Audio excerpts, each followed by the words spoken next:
Hello and welcome to 80s Nostalgia. Today we are covering the 80s classic comedy, Trading Places. The comedy blockbuster was released on Wednesday, June 8, 1983. And it was a great movie for some legendary veteran actors and early start for some legendary new actors. Please feel free to click the subscribe button for future 80s nostalgia videos. Trading Places was written by Timothy Harris and Herschel Weingrod, and the movie was directed by Jon Landis. Jon was already known for directing a few early 80s comedies, both with John Belushi. These are Animal House and the Blues Brothers, as well as the best music video of all time in 1982, Michael Jackson's Thriller. After Trading Places, Landis went on to work more with Eddie Murphy on Coming to America and Beverly Hills Cop 3. However, there are stories that Eddie Murphy and Jon Landis did have their differences leading to friction while filming during all three movies. Wrong. We shouldn't follow advice. Because That's our advice. Everybody, take our advice, don't follow advice. So, do your own thing. And you kids out there, do what you want. If your parents want you to do something else, do what you want, because 9 out of 10 times you'll be right. And if you become a bum, hey, we told you not to take advice, right? I probably only idolized Laurel and Hardy when I was a kid. I had little figures and I prayed to them, sacrificed my little brother once. In the name of Laurel. Dr. Detroit didn't turn out great for Dan Aykroyd, so people didn't believe in him. But Landis convinced all that he is a great actor and was very funny. If you lost everything overnight like your character in the film, what would you do? I still have my Ontario cartage license, which enables me to drive like a dump truck or a straight truck with an 18,000 pound capacity limit. So I'll always be able to drive truck. I know how to run a bulldozer. You know, I'll always get by. See, but my character, he was brought up with money and wealth and the feeling that he was genetically superior and socially superior. And when he loses everything, of course, he has nothing to fall back on but the good graces of Ophelia, the hooker, played by Jamie Lee Curtis. So I don't have any such person. I would have to fall back on my own talents as a manual laborer and blue-collar worker, I think. Either that or I'd go into radio, you know. Eddie Murphy played the role of Billy Ray Valentine. Billy Ray is portrayed as a street-smart hustler who is somewhat the opposite of Winthorp, not well endowed and with no support. As the movie begins, one finds that Eddie Murphy, in one of his usual roles we've all know him to have, like we've seen in Beverly Hills Cop, another 80s classic. Very sarcastic acting and toying with people. How do you make the shift from comedy to dramatic fare and back again? And which would you find the most... Sunglasses do it. So he's no longer funny. Now he looks like a hip Negro. See? Wait, now watch. See? Yeah, It's that's amazing. And put it back on. Billy D. Which do you find the most rewarding or the most difficult? Comedy or... You know what's strange? When I went to do 48 Hours, that's the first film I ever did to people here. I mean, you know that already. When I went to do that movie, I was like, oh, how am I gonna make this transition from comedy to serious acting? Because there were scenes where I had to be serious. And I went and I did it, and it was really easy. And I was like, there's nothing to this acting thing. It's easy. And then I come to the set here, comedy is so much harder to do. The comics who did serious acting, Bing Crosby, I mean, were really good. And most straight actors who attempt comedy fail miserably. Ralph Bellamy and Don Ameche played the brothers, Randolph and Mortimer Duke, the owners of Duke & Duke Commodities Brokers in Philadelphia, Pennsylvania. Bellamy had done the most movies between all cast members to that point. His career started in 1931, and he'd won an Oscar for Best Supporting Actor in 1937.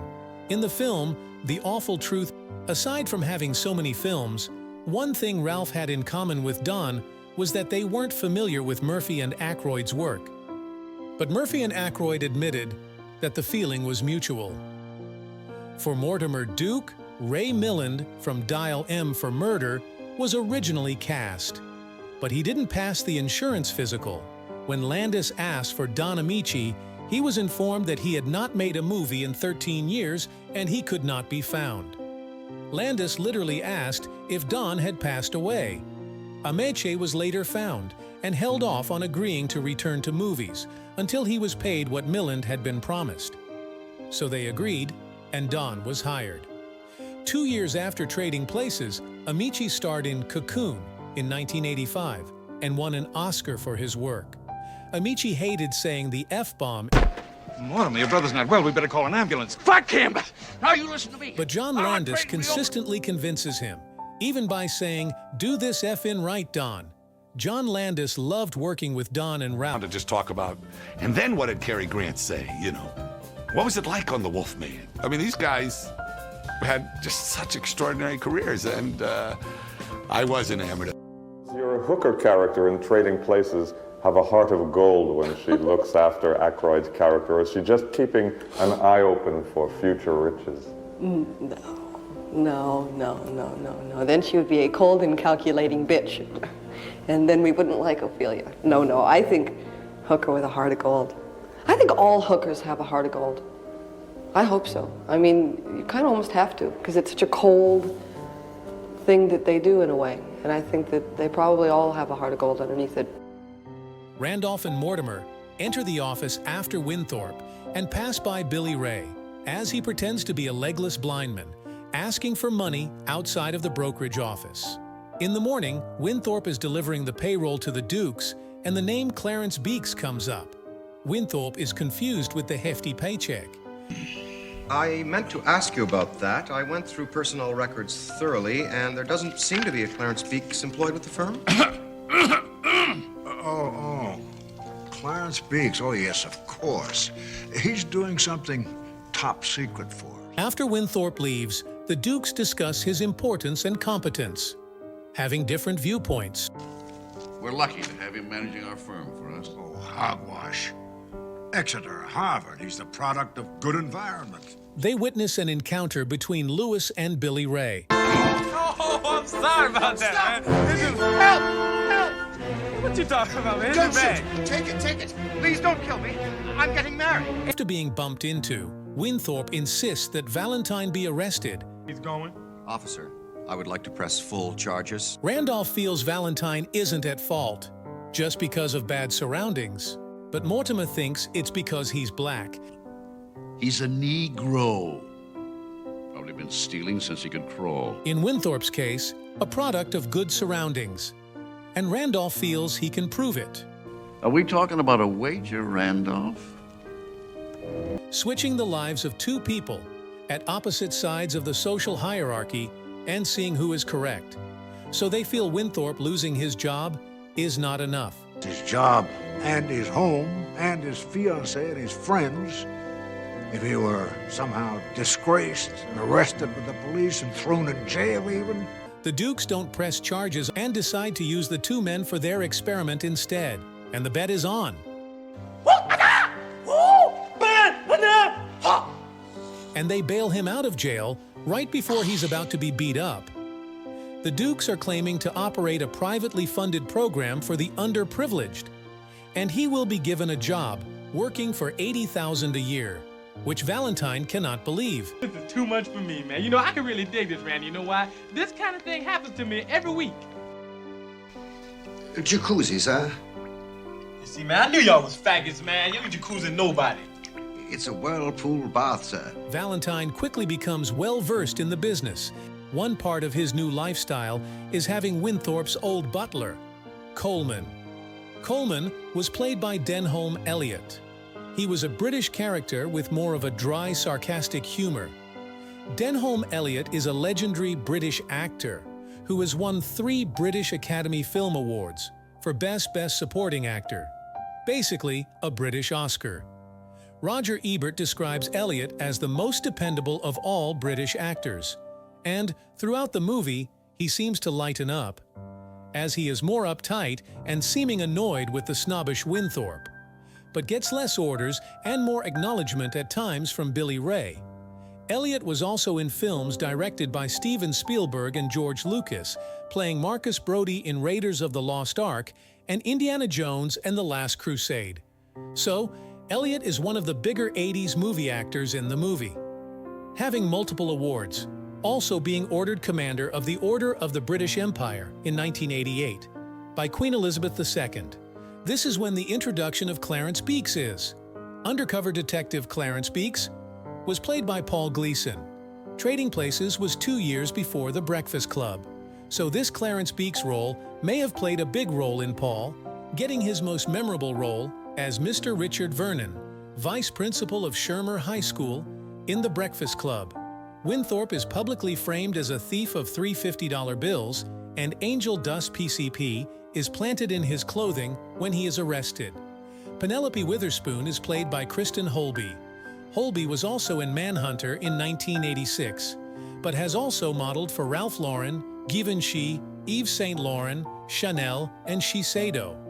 As Penelope is bailing out Winthorp, Clarence Beeks is at the police station looking for a hooker to help him get Winthorp in more trouble. In this case, to lose his fiancée, Penelope. You lying, filthy! Who is this person? I've never seen this woman before in my life. About you, I never want to see you again as long as I live! This is the first look at Jamie Lee Curtis's character, Ophelia. Winthorp is then denied entry to the Duke-owned townhouse where he resides. Coleman plays the role and locks the doors as Winthorp tries to enter. Next, when Winthorp tries to go to the bank to withdraw money, he finds out that his accounts have been frozen. Being completely broke and then disregarded by Penelope and his old friends, Ophelia decides to take Winthorp along, and he befriends her. Ophelia allows him to stay at her apartment, on the condition of receiving money in return. Once he reestablishes himself back on his feet in society, she would receive her rewards in 5 figures. Horror movie star Jamie Lee Curtis played the prostitute Ophelia, smart and soft-hearted. Landis felt that it would be hard to play a hooker that had a heart of gold, such a beautiful one like Jamie Lee Curtis. Landis felt that Curtis did a terrific job, with many fearing that her past roles in horror would not carry over to make a hooker with a heart of gold seem right. But somehow, she makes the character almost believable, with her terrific acting skills and beauty. Writers gave Ophelia the mind of a financial investor. With a little sense of humor, combined with a good heart, Curtis feels like Landis got her the role, which he actually did need to fight for, to keep her on the movie. The studio was not happy with me. There would be no way in the world I would have gotten this part. Not any chance in hell that I would have gotten this part. Because she was a scream queen. It was only because Jon Landis went, I know this girl's funny and I really think she'll be great. And it's all him.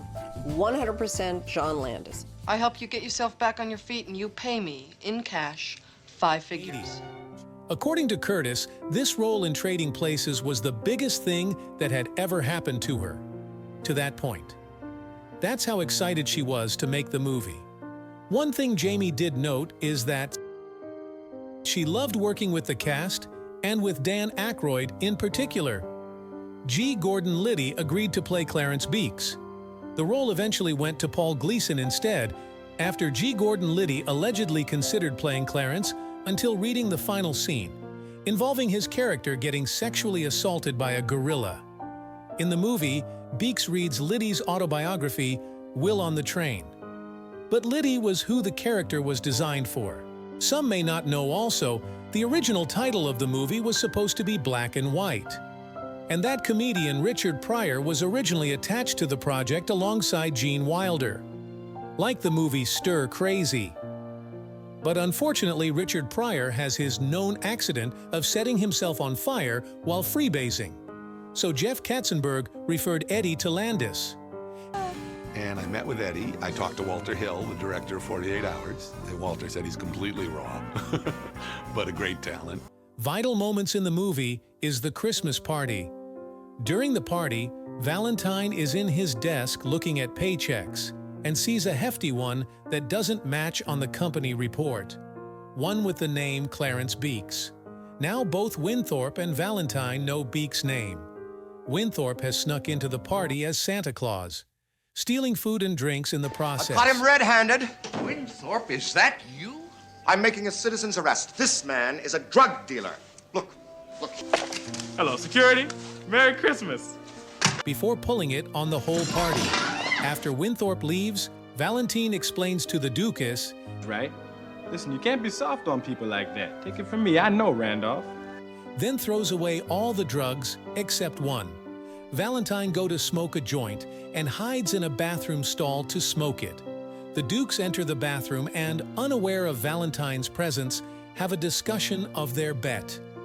All the details come out, and Mortimer agrees that Randolph is correct about his take on nurture over nature.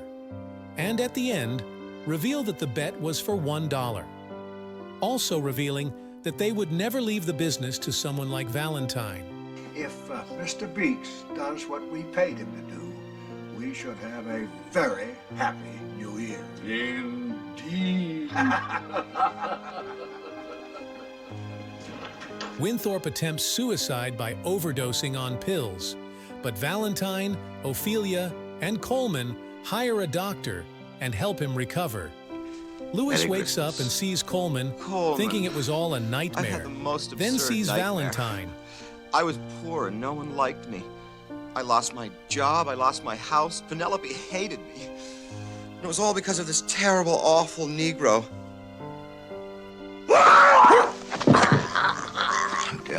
It was the Dukes. It was the Dukes. You're a dead man, Valentine! This is guinea pigs. So, they all put their minds together on how to get the Dukes back. Now Winthorp is just as determined to seek revenge. On television, they learn of a... Louis, that's him. That's the guy who paid me to talk dirty to you. In charge of security is Mr. Clarence Beeks, head of Lyndhurst Security. Clarence Beeks! The Duke just gave that guy 10 grand. 10 grand. I saw an outlay in the payroll to him for 50,000. Mortimer said it was for research. Yeah, researching how he can get his hands on that top secret crop report 2 days before it goes public. My God. The Dukes are going to corner the entire frozen orange juice market. Unless somebody stops him. Or beats them to it. and all are in agreeance. So stop the Dukes and maybe make a few dollars of their own while at it. Merry New Learning Year! of Beeks' travel plans, the four get aboard his train. In this country, we say Happy New Year! To switch the report in Beeks' suitcase. Thank with you a for fake correcting one. my English with Another sticks. very I funny am scene. Nanja Eddie Ibuko, Murphy plays the exchange student from Cameroon, trying to annoy and distract Beeks. Elliot plays the Irishman.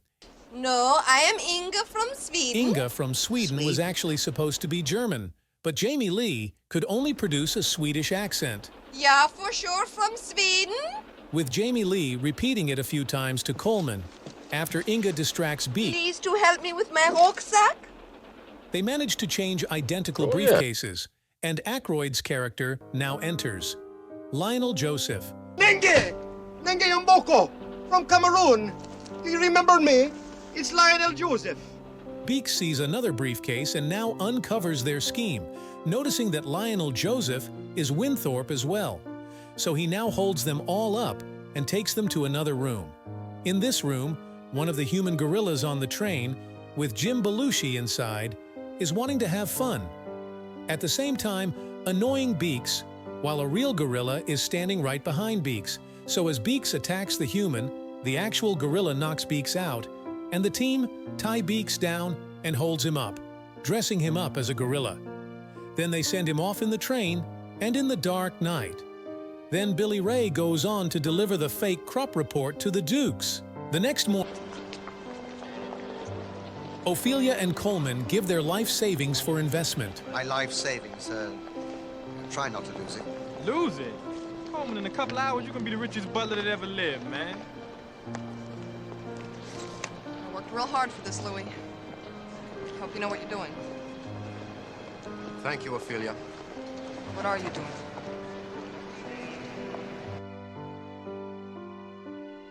Winthorp coaches Billy Ray on the process of trading and how the market works, preparing him for the morning. The excitement builds. On the commodities trading floor, the Dukes commit all their holdings to buying frozen concentrated orange juice futures contracts. Then other traders notice this and follow their lead, inflating the price. Before the real crop report is broadcast, Valentine and Winthorp sell futures heavily at the increased price. Sell down at April 142!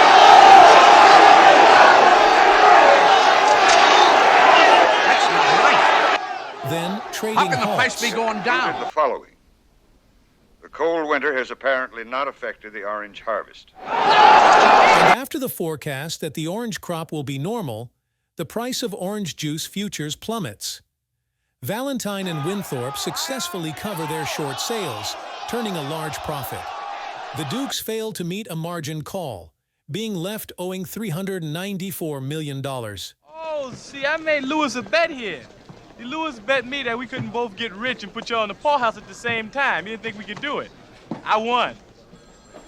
I lost. $1. Holding his chest, and Mortimer shouts angrily at his brother about their failed plan and demands that the machines be turned back on immediately.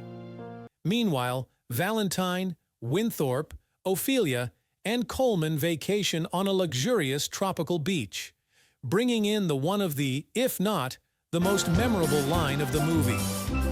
Looking good, Billy Ray! Feeling good, Louis!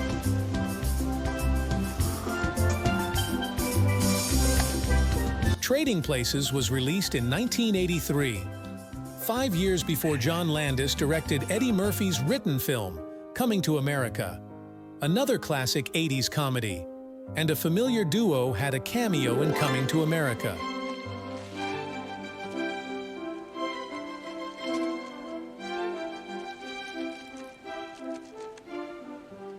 Randolph, leave me alone, Mortimer. Randolph! I'm still not talking to you. Look.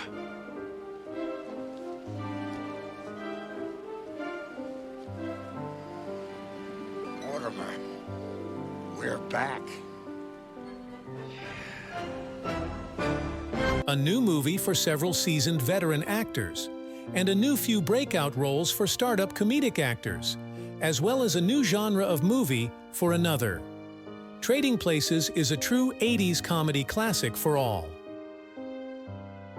Thanks for joining today, and please click the like and subscribe button to be notified of future 80s nostalgia videos. 80s forever.